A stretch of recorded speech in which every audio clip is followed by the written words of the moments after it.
All right. Right now, I would like to give my presentation reading Alice in the Wonderland novel. So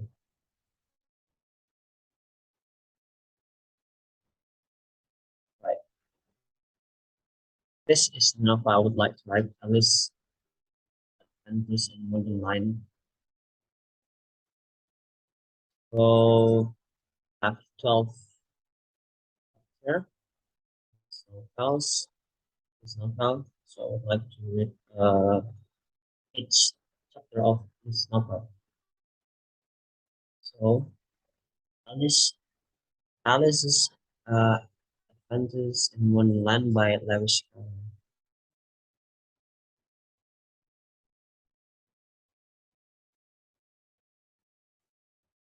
Lessons, chapter in it.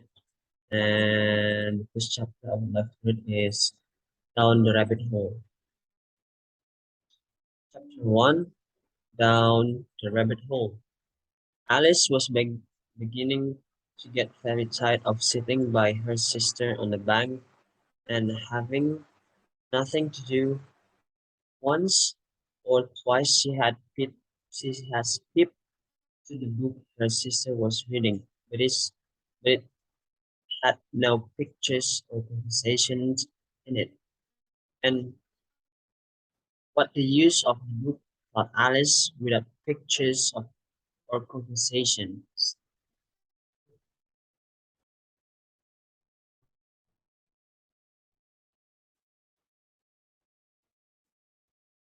So she was considering in her own mind, as well as she could, for the hot day made her feel very happy and stupid. Whether the pleasure of making a daisy chain would be worth the trouble of getting up and picking the dashes when suddenly a white rabbit with pink eyes ran close by her. There was nothing so very remarkable in that, nor did Alice think it so very much out of the way to hear the rabbit say to itself, oh dear, I shall to be I shall be too late." When she thought it over afterwards, it occurred uh, to her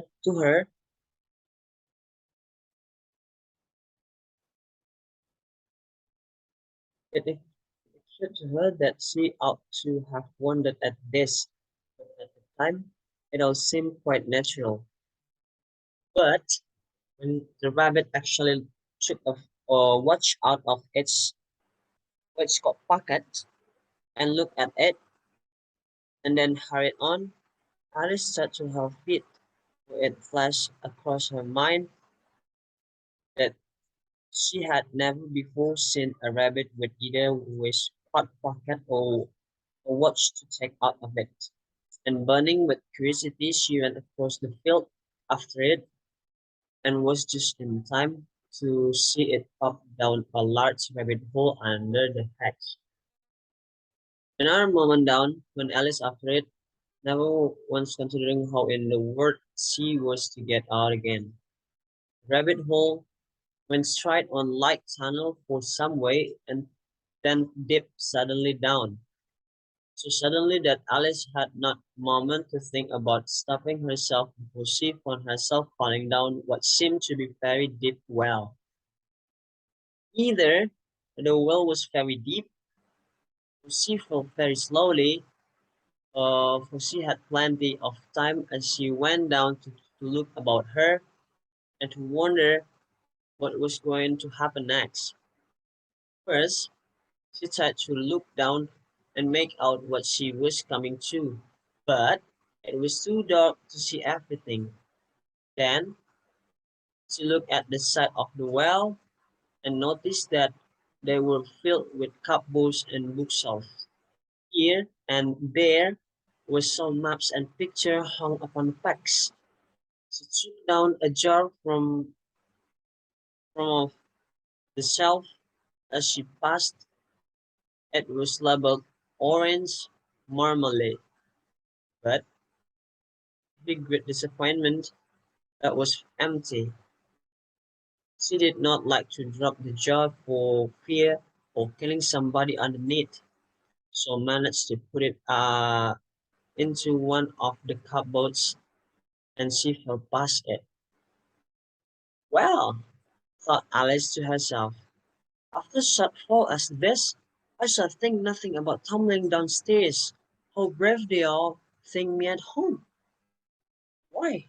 I wouldn't say anything about it, even if even if I fell off the top of the house, which was very likely true.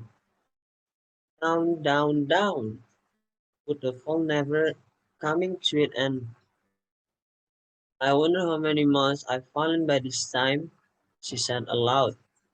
I must be getting somewhere near the center of the earth. Let me see. That would be 4,000 miles down, I think.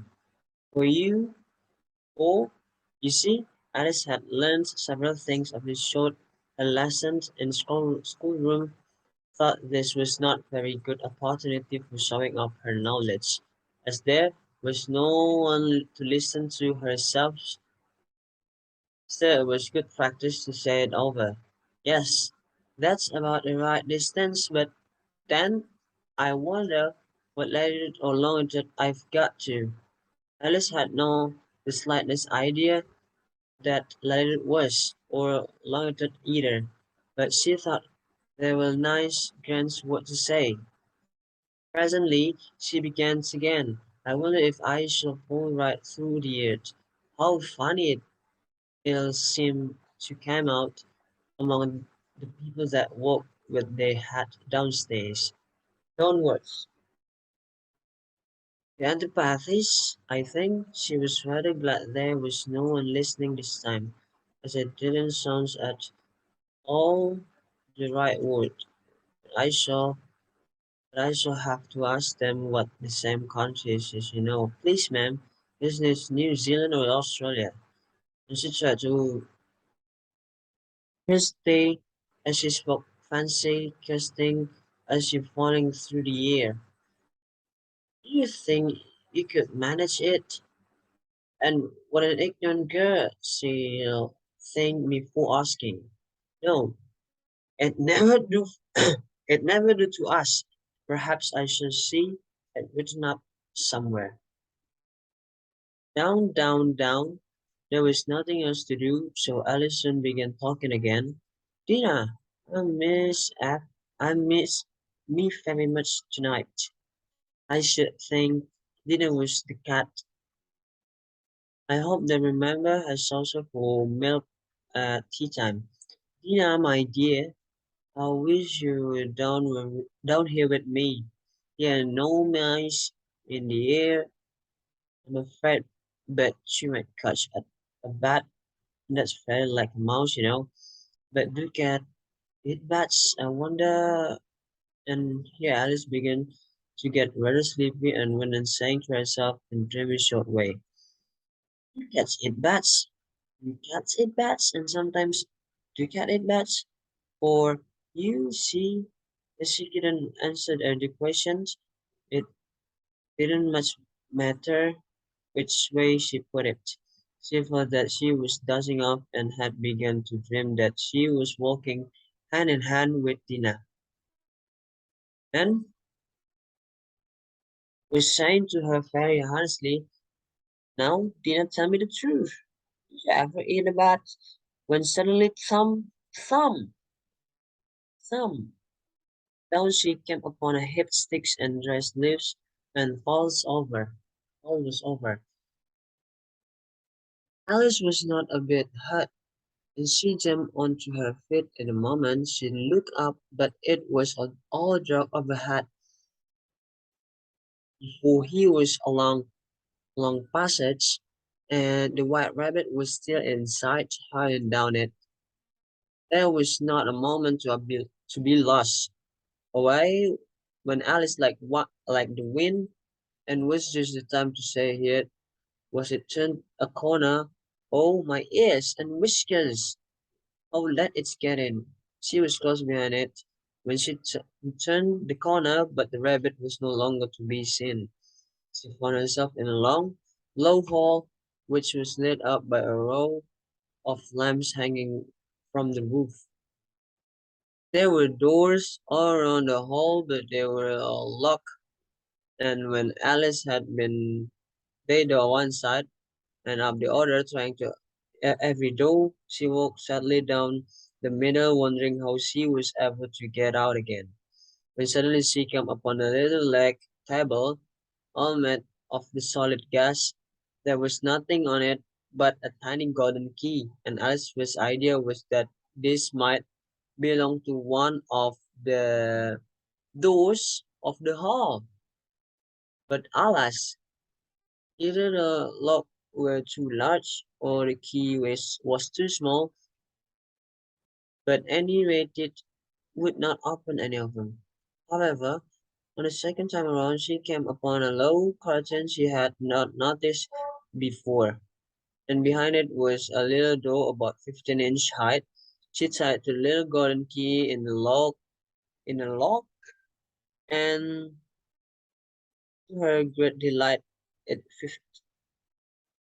Alice opened the door and found that it led into a small passage not much larger than a rat hole. She knelt down and looked along the passage into the loveless garden you ever saw. How she longed to get out of the dark hole and wander about among those beds of bright flowers and those cool fountains.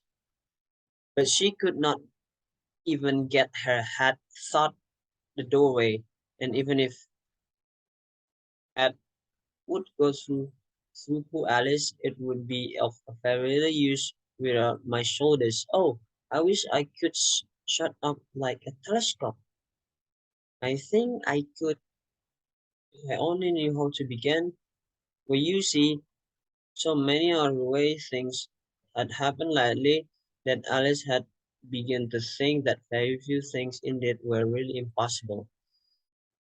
They seemed to be used in waiting by the little door, so she went back to the table, half hoping she might find another key on it, or at any rate a book of rules for shutting people up like telescope.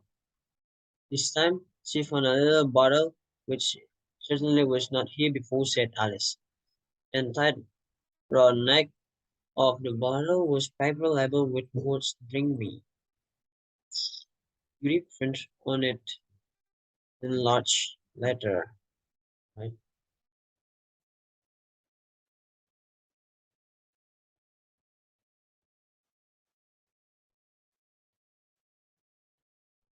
In a hurry. Well, I look for, she said. Didn't she whether it marked poisons or not? She had read several nice little stories about children who had got burned and eaten up by the wild beasts and other unpleasant things, all because they could not remember and the simple rules their friends had taught them, such as that red hot poker will burn you if you hold it too long, and that if you cut your finger very deeply with a knife, it usually bleeds. And she had never forgotten that if you drink much from the bottle marked poison, and almost certain disagree with you sooner or later. However, this bottle was not marked poison, so Alice ventured to taste it, and finding it very nice, it had in fact a shot of mixed flavored cherry, tart, custard, pineapple, roast turkey, coffee, and hot butter toast. She very soon, she very soon finished it off. What a curious feeling, said Alice. I must be shutting up like a telescope. And so it was indeed. She was now only 10-inch high, and her face brightened up and the thought that she was now the right size for going through the light door into that lovely garden. First, however, she waited for a few minutes to see if she was going to swing any further. She felt a little nervous about this, where it might end, you said Alice to herself. Am I going out altogether like Candle? I wonder what I should be like then. Then she tried to fancy. what the flame of candle looked like after the candle is blown out. For she could not remember ever having seen such a thing. After a while, finding that nothing more happened, she decided to go into the garden at once. But for poor Alice, when she got to the door, she found she had forgotten the little garden key, and when she went back to the table of it for it, she found she could not possibly reach it. She could see it quite plainly through the glass, and she tried her best to climb up on one of the legs for the table, but it was too slippery. And when she had tried herself out with trying, the poor little thing sat down and cried. Mum, there's no one use crying like that, said Alice to herself rather sharply. I advise you to leave off this minute. She generally gave herself very good advice, though she very seldom followed it. And sometimes she scolded herself so severely as to bring tears into her eyes. And once she remembered trying to box her own ears for having cheated herself. In a game of croquet, croquet she was playing against herself, where the curiosity felt very fun pretending to be two people, but it's no use now, thought poor Alice. To pretend to be two people why there's hardly enough to me left to make one respectable person. Soon her eye fell on a little grass box that was lying under the table. She opened it and found it was a very small cake on which there would eat me. Her beautifully marked in currants.